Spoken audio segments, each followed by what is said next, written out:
After college, I will be commissioned as a second lieutenant in either active duty or National Guard.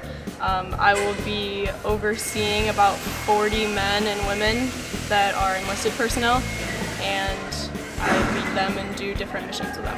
Actually, I'm the only varsity athlete that is in ROTC and a varsity athlete. Most people, especially women in women's sports, there's not a lot of women in the military regardless of if you have them as college students or enlisted personnel. So women's sports, it's hard to get people to play and do ROTC at the same time. I've been interested in this since about freshman year of high school.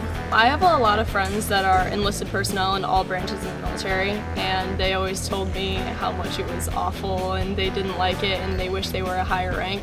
And I wanted to, after I finished the military career, I wanted to be able to come out and do a civilian job and have a degree behind it, instead of just coming out of the military and having no degree to go with any job that I was going to work with. A lot of it was volleyball coaches did not like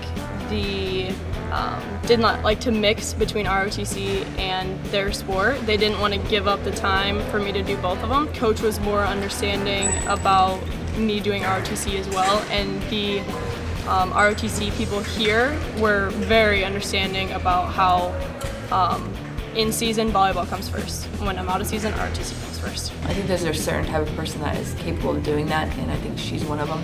She's a pretty hard worker, and she's kind of a go-getter. Plus, she likes ROTC. That's kind of a good fit for her. She's very structured, and so I can see that being just a great fit for her. My grandfather and my great-grandfather were in the Army, and I liked the structure and the way that they run things.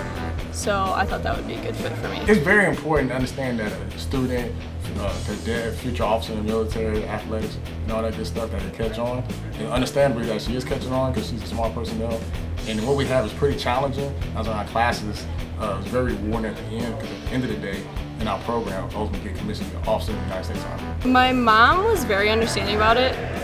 She said, the first thing she said when I said I wanted to be in the military was, you need to get a college degree first. She always said degree and the military, that would be a perfect combination for me. And she agreed that it was a good fit for me. And my dad thinks it's a fantastic fit for me. I definitely get a lot more respect in my family just because I am doing so many things in college that are gonna help me and benefit me throughout the course of my life. I just had to focus on what I'm doing at that time.